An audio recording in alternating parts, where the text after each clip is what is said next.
Well, howdy, folks. Welcome back to World History class, live from somewhere out here. When we last left our heroes, we started one of the dumbest wars in the history of mankind, and it wasn't going well. We had stalemate on the trench, where people were on both sides were suffering up to 500,000 casualties at the Battle of the Somme River campaign, to only move the lines of battle 4 miles over the course of a period of months. So just this nasty, nasty stalemate. People are dying left and right. And what begins to happen now is World War One begins to spread from just being a European affair to affecting the rest of the world. Well, why would that happen? Well, the first reason is because Europe controlled Africa and Asia by this time, functionally. So battles start breaking out across Africa, as people try to fight with British forces and German forces would clash there, based on where their particular imperial possessions were. In Asia, Japan decides to jump into the war on the side of the Allied powers. They fight against us in World War II, but they were with us in World War One, and they begin to seize various German colonies and holdings in the Pacific. Meanwhile, the British kind of go to a lot of their colonies in Asia, particularly India, and recruit soldiers to come fight alongside them. And ultimately, they wind up with quite a few Asian soldiers fighting under the British flag. Mahatma Gandhi, the famous Indian independence leader, actually encouraged, although he's most famous for his philosophy of nonviolent resistance, he actually encourages a lot of Indians to take part in World War One, thinking that would convince Britain of the loyalty of the Indian people and make them more amenable to granting them independence. So it begins to spread to Africa, begins to spread to Asia. It also spreads to the Middle East due to the involvement of the Ottoman Empire, which had some imperial interest in Central Europe as well as the Middle East that they wanted to protect, that caused them to ally with the Germans, and be a part of the Central Powers. The most famous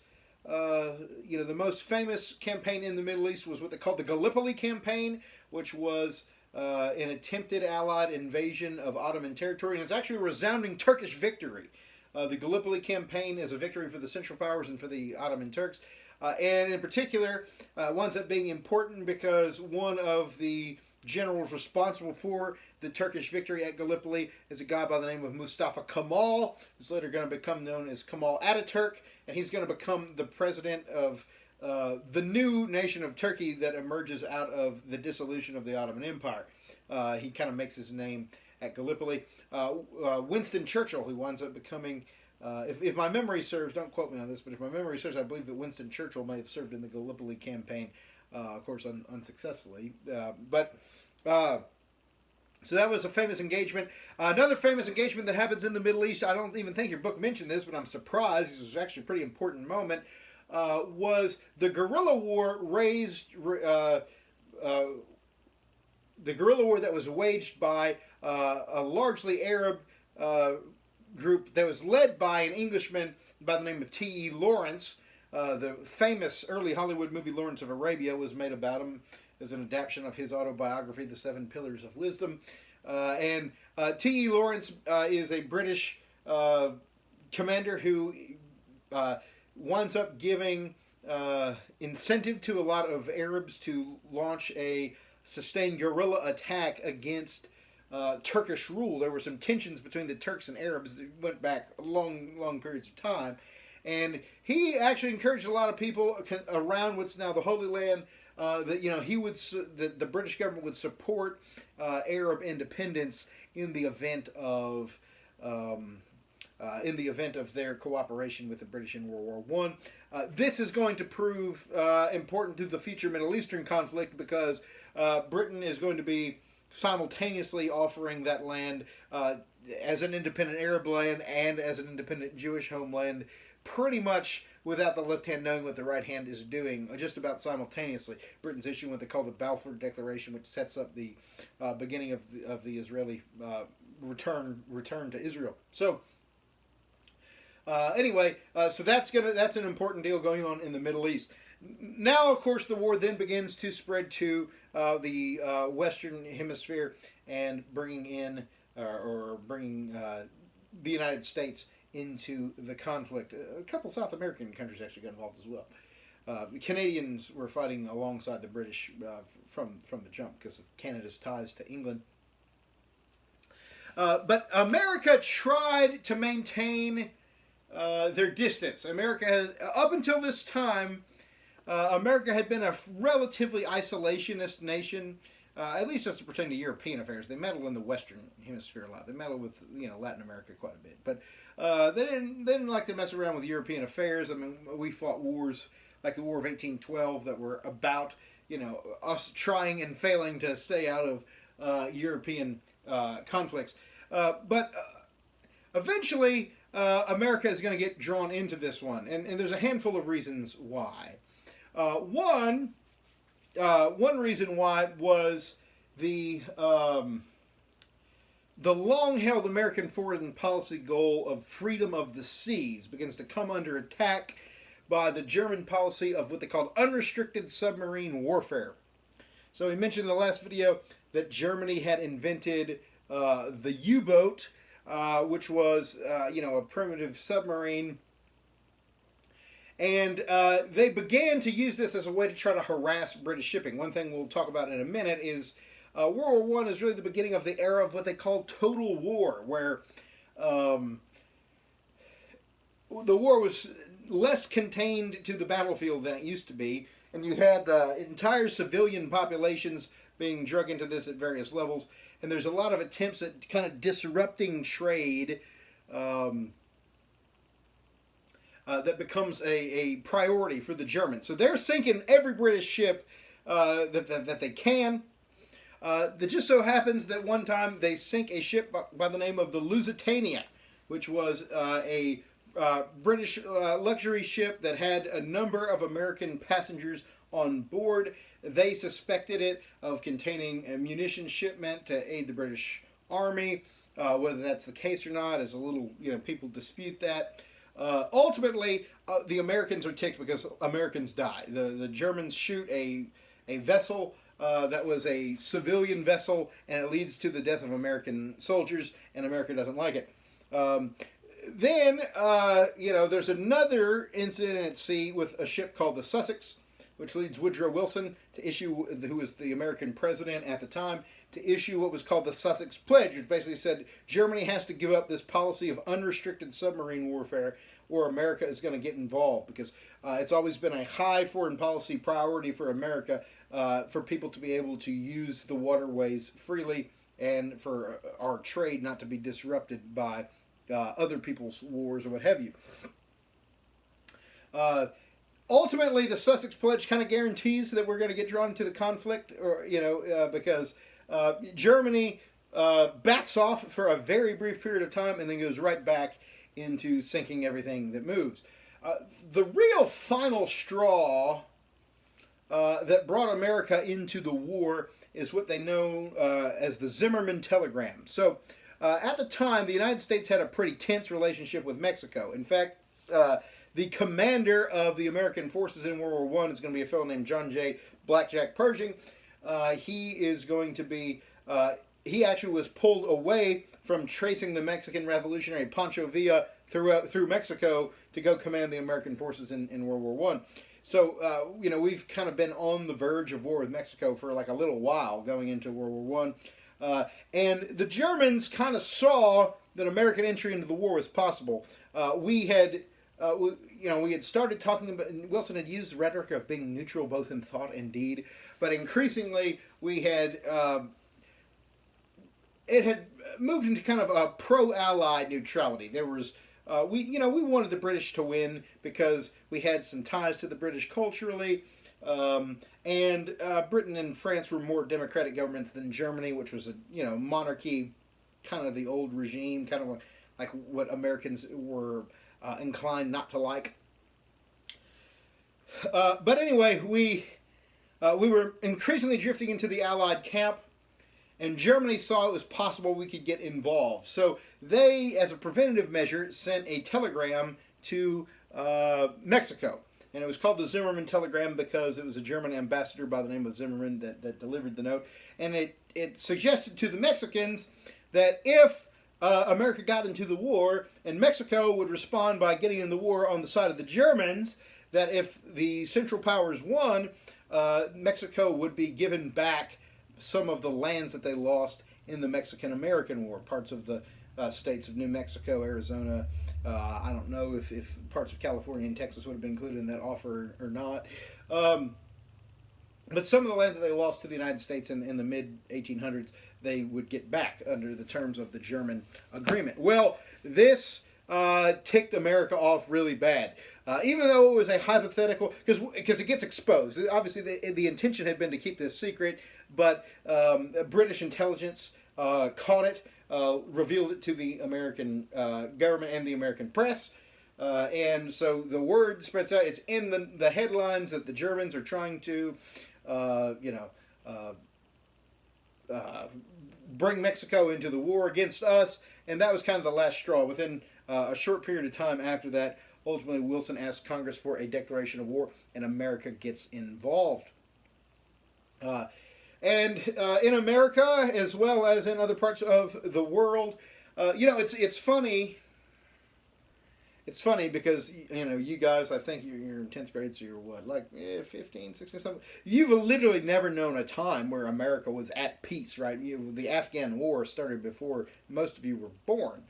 And is just now winding down. But unless you have a military family, you probably wouldn't know it if you didn't watch the news, right? It hasn't really affected your life in a tangible way. It was not like that in these days. World War I and then also World War II, every civilian felt the war, even if they stayed home. You had economic shortages. The governments turned to what they call rationing, where they would like decide if you were still at home, if you were an able-bodied male, you were going to fight. The vast majority. There was a draft. You had to have a lot of reasons not to be able not to go.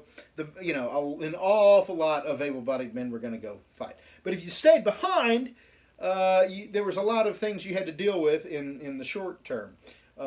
So there was like rationing of food and supplies because the government was kind of short on everything. Especially when America gets in, we're kind of fresh horses in the midst of a battle where the British, French, Russians have been worn down, and we're coming in fresh. And so there's a little bit more. There's a little bit of pressure on us to not only feed our troops but to help feed the other guys as well.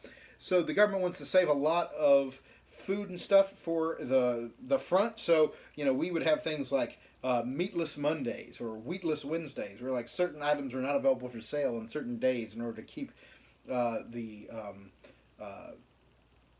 stockpiles high of those goods. So you have rationing. You have a lot of the governments start propaganda ministries, including the United States. Actually, that sounds like an un-American thing to do, but we had one. One of the many reasons I don't like Woodrow Wilson, where they basically denied a lot of the truth about the war because they thought it would turn people's opinion against the war. The countries in World War I really tried to manage public opinion by giving a skewed perception of what was actually happening on the ground.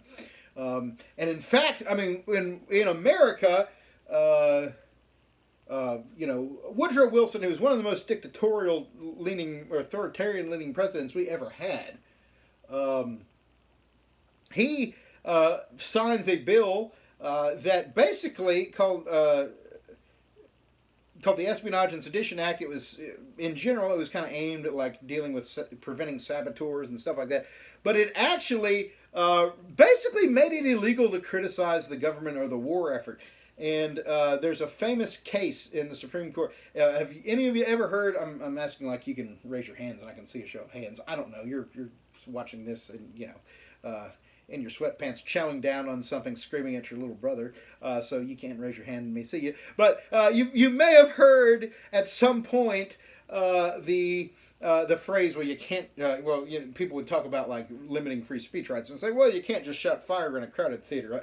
Please don't ever use that illustration, because it comes from a case called Schenck versus United States, which was a disastrous Supreme Court ruling that has been partially overturned, where a man by the name of Schenck, he was a socialist. It was not someone that I would have much in common with on politics, except that, he did not like World War I. I probably would agree with him on that.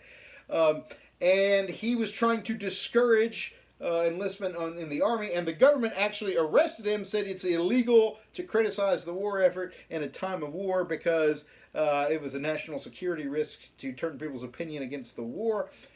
This goes all the way to the Supreme Court, and the Supreme Court upholds his conviction, which is chilling. I mean, if there's ever a time, I'm not a diehard pacifist by any means, but if there's, I'm a big Reagan guy and all that, but really, if there's ever a time where you need to be able to have a free and honest discussion, it's when you're discussing whether you should get involved in a war effort or not. So governments were clamping down on civil liberties in a way that I think was chilling in World War I. There was also this kind of weird fever in America about all things German being considered like the root of all evil, to the point that they started referring to sauerkraut as liberty cabbage, because kraut was a disparaging nickname for the Germans. They started to refer to the German measles as liberty measles. Now, I don't know if I would want to associate liberty with the measles. I would, if I was trying to be anti-German, I would let them keep the measles, personally, I would think. But there's a little bit of an echo of this in when I was your age. I was right around 10th, 11th grade when the Iraq War started, and we were angry at the French, for not helping us in the Iraq War, and a lot of people, and I always thought this was stupid, but a lot of people started, for a period of 6 months or so there, were trying to call French fries freedom fries to differentiate them from France. So a similar concept as the liberty measles.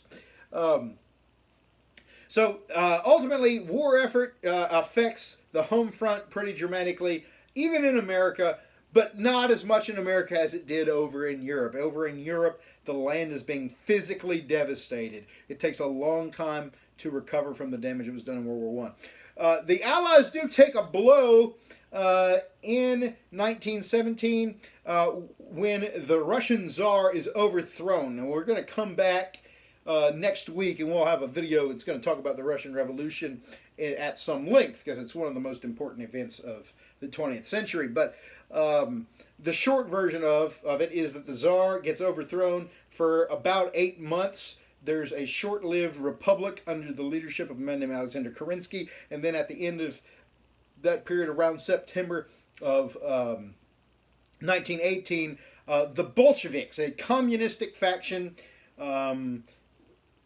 built around the ideas of Karl Marx, led by a man named Vladimir Lenin, takes power. Lenin winds up being a horrendous mass murderer, one of the most evil men of history, and the beginning of what they call the Union of Soviet Socialist Republics, USSR, or Soviet Union, which was the world's first true communist government, and it begins a reign of terror of millions of people being killed, starved to death in gulags and camps, and just a lot of bad news, which we'll get to very shortly. But ultimately, Kerensky, the temporary leader of Russia for 8 months or so, makes the terrible mistake of staying in the war. And the people wanted out bad because the Russians are just getting massacred. And look, the average Russian peasant really does not give a crap about the idea of Russia being the guardian of Slavic unity, or whatever it was that drew Russia into the war with Serbia, right? Why? Who in Russia wants to go give their life to protect Serbia from Austria when the Serbians may have actually had a hand in the assassination in the first place? Again, once you're a couple years into the war, nobody even cares about what they were fighting over anymore. They just want to finish it. They just want to win, you know.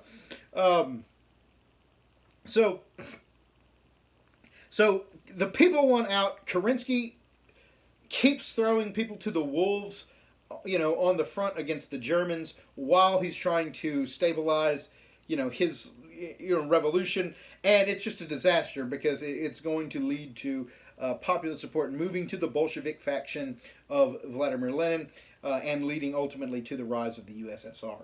So the Russians are out. In the early part of 1918, spring of 1918, Lenin and the Russians and the Germans agreed to a treaty that allows Russia to leave the war, and does give up some territory. The Russians did. Lenin sacrificed some land to kind of help consolidate his revolution. That land turns into a number of independent countries: Finland, Estonia, Latvia, Lithuania. Some of those countries are going to be brought back under the heel of the USSR at the end of the Cold War. Finland is going to fight a war called the Winter War that's kind of connected to World War II in some ways, where the Russians are going to try to retake it. But ultimately, though, Russia is going to give up some stuff in order to get out, and then Lenin's going to focus on building up his quote-unquote workers' paradise, which turns out to be anything but. So with that, though, the Americans getting involved in the war is a big, big deal. It really is the conclusion. The Americans coming really helps push us towards conclusion, I guess I should say. It's a huge deal to have a whole bunch of fresh horses, you know, a lot more reinforcements. The Americans didn't have supreme command like in World War II with Eisenhower. The supreme commander for the Allies was a Frenchman by the name of Marshal Ferdinand Foch. But the American Expeditionary Force made a big impact in breaking that stalemate on the Western Front. Ultimately, it is going to be a second battle of the Marne, is going to be a major key moment in turning the tide. As you come into the early part of 1919, the Central Powers are starting to crack. The tide is turned against them all one by one. The first Central Power to quit is actually Bulgaria. We hadn't really talked about them, but they jumped in on the German side. So they quit. Then the Austrians and the Ottomans, or I might have those two flip-flopped, I have to double check. Ultimately, the Germans are the last ones standing. They ultimately sue for an armistice. And November 11th of 1919, that's the reason we have Veterans Day is on that day. It used to be called Armistice Day. It was a celebration of the end of the war.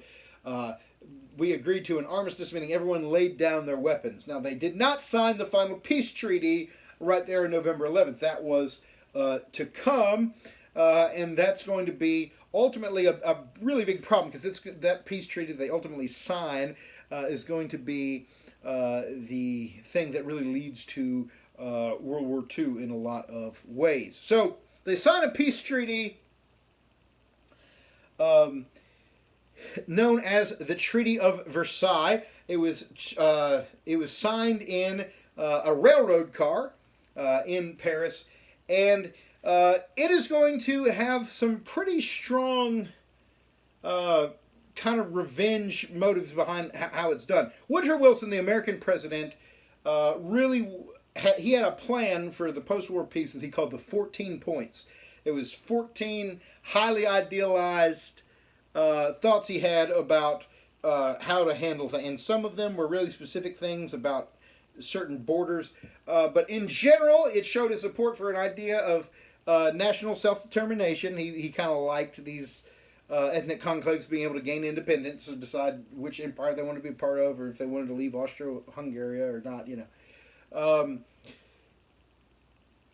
One of the signature things in his 14 points was this idea called the League of Nations, which was his idea. The idea was to create a body which became ultimately the model for the current United Nations, or UN. The idea behind the League of Nations is that you would have all the nations of the world would be members, and there would be like one central place where they could all kind of negotiate things and try to kind of manage the world for the good of everyone. In some ways, kind of taking the idea of the Congress of Vienna and applying it to the world as a whole.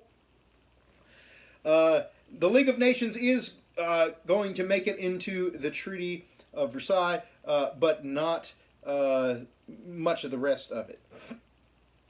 So the problem is Wilson and I'm a huge critic of Woodrow Wilson, but one thing that he did have right, he was kind of trying to push for a slightly more lenient peace than some of the other leaders that were there at the summit, at the Paris Peace Conference. But the British, and especially the French, under a fellow by the name of Clemenceau, really, really, really wanted revenge. Because they had been fighting the Germans for a long time. There had been atrocities, there had been tear gas, there had been all the violence, it was a mess. And the idea of saying, hey, let's have a lenient peace just did not appeal to especially the French sensibility, but also the British as well. And so they're going to sue for a really harsh peace. One of the things that they're going to do is they're going to make Germany sign something called the War Guilt Clause, which is going to require them to say that the war was their fault entirely. Now, Kaiser Wilhelm is obviously a bad guy in the story, right? He obviously, he's a monarchy when everyone else has transitioned to democracy. He's, sending submarines to go shoot innocent merchant ships. There's various German atrocities and aggressions. Not a nice guy, but can you really say that Germany single-handedly caused World War I? I don't think that's fair to say. I mean, in fact, you could lay some of the blame on Serbia, who was an ally. Now, the one thing about that is Serbia did try and punish some of the people that were involved in the assassination of Franz Ferdinand, but nonetheless, the assassination had been done by a cabal that had ties to Serbian intelligence, and so you could kind of say that you could kind of blame Serbia a little bit. You certainly could blame Austria even before you blame the Germans, but it was Germany that Britain had been jockeying for power with for decades, and it was Germany that was right on the French border and caused the most damage, and so it was Germany that they wanted to keep down, and the idea that they had was they wanted to really put their foot on the Germans and make sure they could never, emerge as a threat again. But they pushed a little too hard and built up so much German resistance that when Germany does come to a little bit more of a position of strength, in about 15 years, Adolf Hitler, who's going to become the leader of Germany, is going to be able to mobilize and weaponize a very deep-seated resentment of the peace treaty that's going to help fuel his rise to power and help motivate German soldiers to go, take up their guns and go out to the front against, the rest of the world. So it's a very harsh peace. They're required to make total reparations, meaning they're required by the treaty to pay back the cost of the war, which, let me make sure I'm citing my statistics here correctly, but I can say for sure it was a lot of money. I'm trying to go find the actual number here for you before I say here. So, so per your textbook, it says that 8.5 million soldiers died in the war. 21 million were wounded, which is an awful lot of people. Okay, so one account puts the total cost of the war at $338 billion in 1910s money. $338 billion in the 1910s. Now remember, this is back when a dollar was an equivalent of a $20-$30 purchase. That's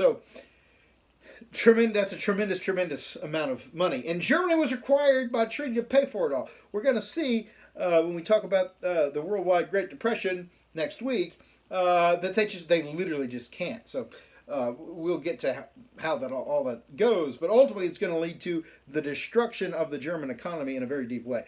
Austria-Hungary gets divided into a multitude of countries. Austria and Hungary split into two. You also have a few new countries form out of their borders, including Czechoslovakia, which is now split into two countries, and Yugoslavia, which is now split into 7. So, a lot of instability in that part of the world. The Ottoman Empire, which had ruled over the Middle East since the 1400s. I mean, we're talking a half a millennium. They're the empire that brought down Byzantium. Back at the Battle of Manzikert. Remember all the way back, Suleiman I and Janissaries and all that stuff. So the Ottoman Empire is over. And in its place, it's going to be replaced by a new Turkish nation led by Ataturk, who tries to modernize and secularize Turkey. We'll talk about that a little bit later. The other thing is a lot of the Turkish Middle Eastern possessions are divvied up.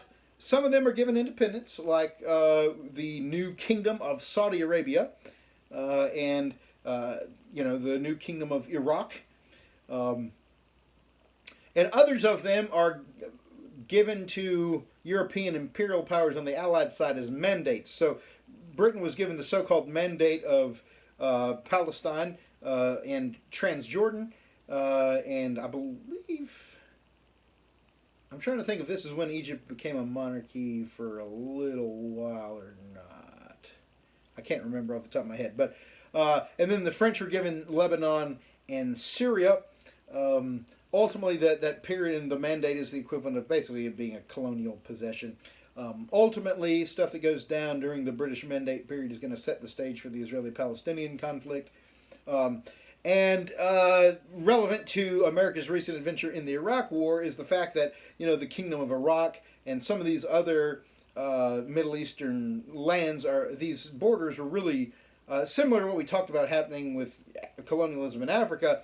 These Middle Eastern borders were largely driven by European concerns. And so you wind up with situations where, different ethnic groups were divided amongst different countries, and some countries had multiple groups that clashed with each other being put together in one country. And it kind of sets up some of the Middle Eastern turmoil of recent decades. So the way the Turkish Empire is broken up kind of sets up a lot of the most recent set of wars with the Islamic terrorism and stuff that happens way on down the line, and after a period of kind of failed secularization in the Muslim world, led by men like Ataturk and Nasser. But but then you also have this Germany being brought to an absolute economic depression. And things aren't well in Britain or France either.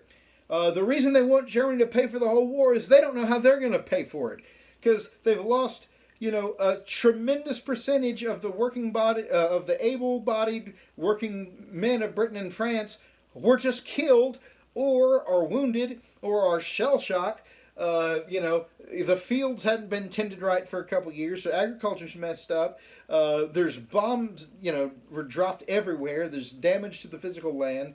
Buildings have to rebuild everywhere. And nobody has any money. It's really, if not for American investment, it would have been a bad deal. But even America, is going to have a few little economic concerns at the end of World War I as well, although it leads into, the great decade of prosperity that we've called the Roaring Twenties. So, one interesting note about the League of Nations idea before we go is that the League of Nations was an American invention of Woodrow Wilson, but America actually refuses to join.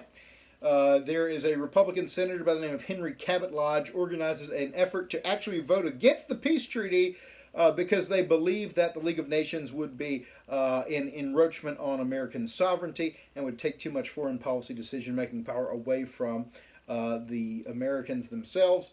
And so America actually doesn't join the League of Nations. We actually never sign on to the treaty. So we concluded a separate peace with the Germans to make it a matter of formality. So